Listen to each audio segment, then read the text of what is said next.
أعوذ بالله من الشيطان الرجيم.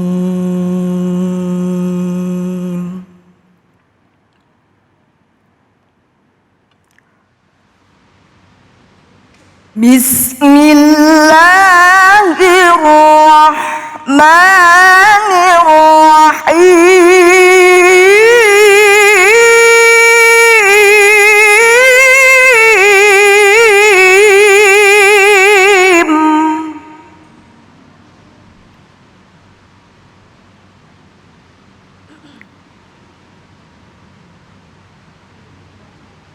وإذا حييتم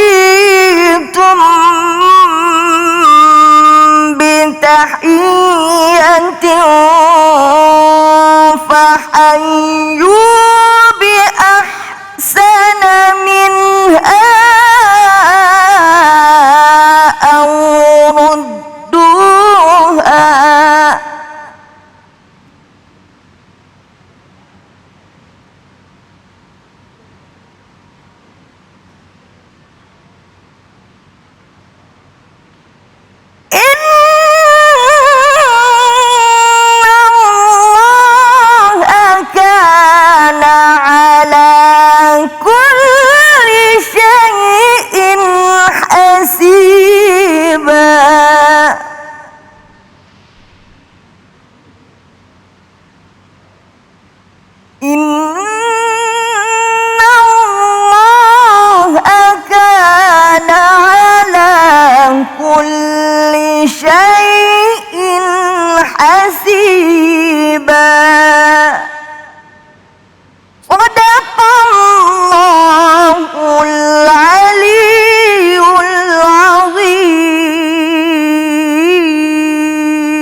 Maha benar Allah dengan segala firman-Nya. Iqra'ul Qur'an fa innahu ya'ti yaumal qiyamah syafi'an li ashabi. Bacalah Al-Qur'an maka insyaallah kelak nanti di akhirat Al-Qur'an akan jadi syafaat buat kita semua. Terima kasih kepada Ustazah Maimunah yang telah melantunkan ayat-ayat suci Al-Qur'an. Semoga Al-Qur'an yang dibaca menjadi rahmat bagi yang membaca dan umumnya buat kita semua. Bu.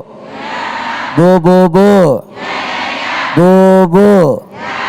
Masih semangat, Bu? Nah, segmen ini kita akan mendengarkan tausiah dari guru kita Kiai Nur Hayid. Namun sebelumnya kita saksikan cuplikan yang berikut ini.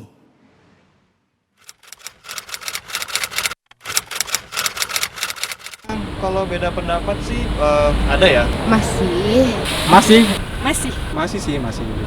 lah pasti. Beda pendapat masih. Solusinya yang pertama kita pasti menghargai ya apa yang menjadi pendapat dari setiap individu. Kita coba cari jalan keluarnya nih, gimana caranya keputusan kita antara saya pribadi dengan yang lain itu kalau misalkan kita bisa menghasilkan suatu keputusan yang baik ya kenapa enggak? Paling diobrolin berdua aja sih, saling komunikasi terus dibicarain aja sampai cari jalan tengahnya. Kalau gue pribadi sih lebih sering ngalah ya. Soalnya biasanya beda pendapatnya sama istri gitu, kebetulan udah menikah. Jadi biasanya gue lebih banyak ngalah sih. Tergantung kondisi ya Mbak, kalau memang harusnya kita mengalah dulu untuk tahu lebih pendapat orang itu, kita harus mengalah dulu. Tapi kalau misalkan kita harus gas ya kita gas tentang pendapat kita. Itu ya didengerin aja dulu, walaupun sih beda pendapatnya, cuman didengerinnya ditanggepin positif aja. Kalau misalkan kita beda ya kita ngomong aja baik-baik sama dia, solusinya gimana nih kalau misalnya pendapat kita beda. Tergantung sih, kalau aku sih lebih baik diem deh kayaknya, soalnya takut panjang nanti permasalahannya, jadi kayak mendingan diem aja. Lihat dari sudut masalahnya dulu sih. Kalau misalkan kalau aku masih menurut aku itu lebih benar, ya aku akan terus mempertahankan itu. Tapi kalau emang udah kayak ya udahlah ya ngalah aja. Masya Allah, cuplikan yang begitu menarik, Bu. Bu, ada nggak yang kalau berdebat nggak mau kalah sama lakinya? Ada apa kagak? Mana orangnya? Yuk sama-sama kita dengarkan. Insya Allah guru kita akan membagi ilmunya dengan tema hargai perbedaan pendapat. Silahkan guru. Assalamualaikum warahmatullahi wabarakatuh. Warahmatullahi wabarakatuh. Alhamdulillahi rabbil alamin. Wabihi nasta'inu ala umurid dunya waddin. Ashhadu an la ilaha illallah. Wa ashhadu anna muhammadan abduhu wa rasuluh. Allahumma salli wa sallim. Wa barik ala sayyidina Muhammadin. Wa ala alihi wa sahbihi wa barik wa sallim ajma'in, amma ba'du.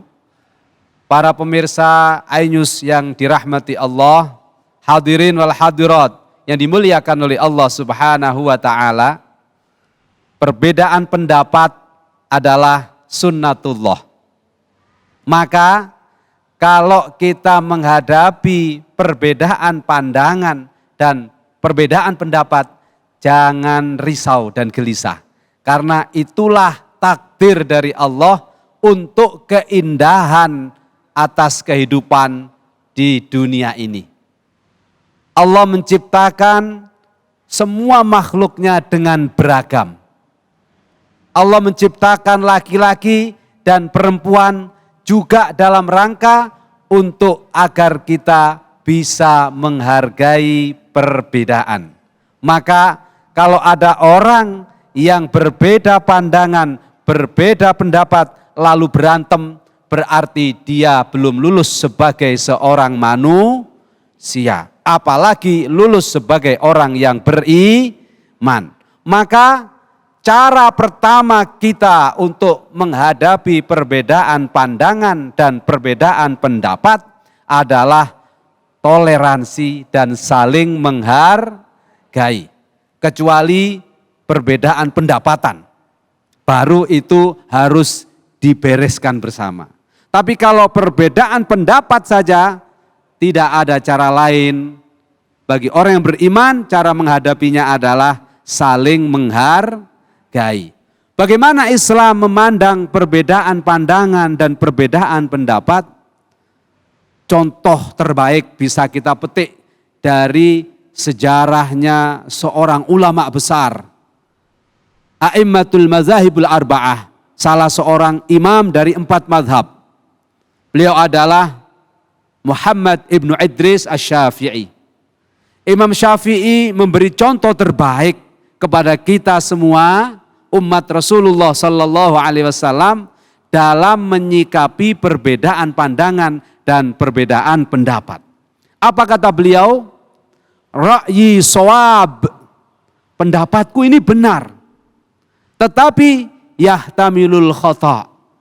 Walaupun pendapatku ini benar, sesuai dengan hasil ijtihad saya, sesuai dengan hasil jerih payah saya memikirkan dan menggali ayat-ayat Al-Quran dan Sunnah, sesuai dengan anugerah dari Allah yang diberikan kepada saya, kata Imam Syafi'i, tetapi karena saya ini masih manusia, tetap saja pendapat saya yang menurut saya benar masih kemungkinan mengandung kesalahan. Apa artinya? Orang sehebat Imam Syafi'i yang umur 7 tahun sudah hafal Al-Quran, umur 11, 12, 13 tahun itu sudah hafal hadisnya Rasulullah SAW. Kitab Muwatta karyanya Imam Malik sudah dilahap sama beliau, dihafal sama beliau. Itu saja merasa pandangannya mungkin masih mengandung kesalahan. Artinya apa? Masih ada potensi pandangan yang benar dari orang lain. Sehingga beliau mengajarkan kepada kita semua para pengikutnya, ayo kita terbiasa atau membiasakan diri memberi ruang kepada orang lain. Karena bisa jadi selain pandangan kita yang benar menurut pikiran kita, menurut gagasan kita dan ide kita, tetap saja ada pandangan orang lain yang mungkin lebih benar atau mungkin menyempurnakan pandangan kita. Itulah makna dari Allah zat yang maha benar. Makanya para ulama, guru-guru kita mengajarkan kalau sudah berpandangan, berpendapat, biasanya sebagai wujud tawadhu, wujud merendahkan diri, wujud kita tidak sombong, selalu diakhiri dengan kalimat wallahu a'lam bissawab, karena hanya Allah yang maha benar. Dan tadi disampaikan oleh Ustadz Abai bahwa Shadaqallahul Azim. Kebenaran itu hanya milik Allah. Al-haqqu mir rabbik. Kebenaran mutlak miliknya Allah. Tetapi kalau ada kebenaran menurut manusia, mungkin masih ada potensi-potensi kesalahan dan kekurangan. Sehingga tidak boleh kita sebagai orang yang beriman mengklaim dirinya paling benar. Nah, kalau kita sudah bisa menahan nafsu kita merasa paling benar, biasanya orang ini akan toleran. Orang ini akan mudah menghargai perbedaan pandangan. Orang ini akan mudah menghargai perbedaan. Betul apa tidak? Perbedaan pertama yang kita hadapi dalam hidup adalah perbedaan suami istri. Bagi orang yang sudah menikah, walaupun awalnya dimulai dari cinta, pasti di tengah perjalanan meligai keluarga, ada saja yang berbeda. Betul nggak Bu? Sudah ngerasain? Alhamdulillah, berarti normal. Nah, bagaimana agar keluarga kita tetap bisa eksis, tetap bisa awet, rukun, sampai kakek nenek, sampai tua dan sampai meninggal dunia? Hormati perbedaan. Mungkin kadang kita tidak suka melihat istri kita kalau tidur ngorok. Kira-kira kalau bapak-bapak mau kawin lagi enggak? Orang yang menghargai perbedaan tidak akan mikir kawin lagi. Yang ada ketika ngorok dicium, sayang miring dong biar tidak bunyi ngoroknya. Betul apa enggak? Itulah cara menghadapi perbedaan. Tidak dengan melakukan justifikasi, tidak melakukan penghakiman. Kamu ini sudah tua, gendut, ngorokan lagi, tak tinggal kawin lagi nanti, misalnya. Nah, ini adalah sikap yang tidak arif dan bijaksana. Demikian halnya dalam konteks berkeluarga. Pasti sesayang-sayangnya seorang anak kepada orang tuanya juga ada perbedaan. Betul apa enggak? Sesayang-sayangnya orang tua kepada anaknya juga pasti ada perbedaan. Apalagi di era modern sekarang. Anaknya tiap hari pinginnya main game terus. Padahal orang tuanya pingin anaknya menghafal Quran. Akhirnya apa? Kalau tidak memahami konsep perbedaan, pasti akan berantem. Kalau sudah berantem, anaknya kabur dari rumah, bukannya anak itu menjadi lebih baik, bisa jadi nanti bergaul dengan anak-anak jalanan, akhirnya dia salah pergaulan dan menjadi anak-anak yang terlantar. Na'udzubillahi min dzalik. Maka tips kedua, cara kedua menghadapi perbedaan, terutama perbedaan pandangan adalah kita harus membuka hati lebar-lebar. Kita harus membuka hati dengan lapang. Karena dengan hati yang lapang, hati yang lebar, perbedaan akan terasa indah. Karena ada satu riwayat yang disampaikan oleh Rasulullah sallallahu alaihi wasallam, al-ikhtilafu ummati rahmatun. Perbedaan pendapat, perbedaan pandangan di antara umatku ini adalah rahmat. Kenapa menjadi rahmat? Karena itulah takdir dari Allah, itulah sunnatullah. Maka Al-Quran mengatakan kepada kita, janganlah kau bersikap keras, janganlah kau bersikap kasar. Karena kalau kau bersikap keras dan kasar dalam menghadapi pandangan yang berbeda, dalam menghadapi perbedaan, niscaya tidak akan ada orang yang mau bersama dengan engkau. Mereka akan lari meninggalkan engkau. Sehingga kita, orang yang keras hati itu akan sendirian. Lama-lama kalau tidak kuat sendirian, lama-lama karena tidak kuat stres, bunuh diri. Na'udzubillahi min dzalik. Makanya sabar. Itulah pesan Al-Quran yang paling pokok dalam menghadapi perbedaan. Walau kunta fadhan ghalidhal qalbi lam faddu min haulik. Maka jadikan perbedaan sebagai kawan dan sahabat hidup kita.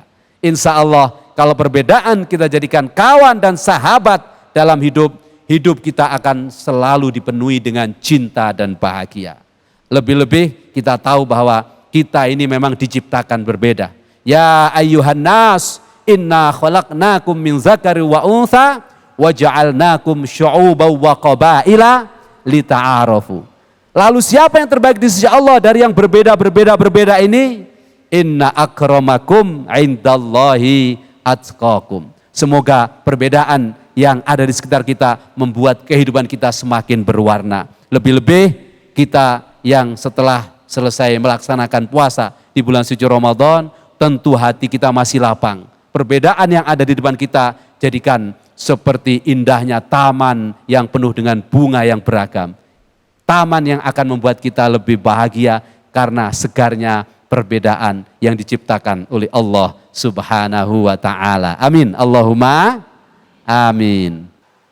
Masya Allah, barakallah guru, terima kasih banyak. Begitu luas, begitu luar biasa jawaban guru. Insya Allah ini juga memberikan petunjuk buat kita semua, sehingga yang perlu kita harapkan adalah ridho Allah Subhanahu wa ta'ala. Setelah ini kita akan mendengarkan tausiah selanjutnya dari Ustadz Hilman Fauzi. Insya Allah beliau akan memberikan tema mensyukuri sesuatu yang pahit. Jangan kemana-mana, tetap di Cahaya Hati Indonesia.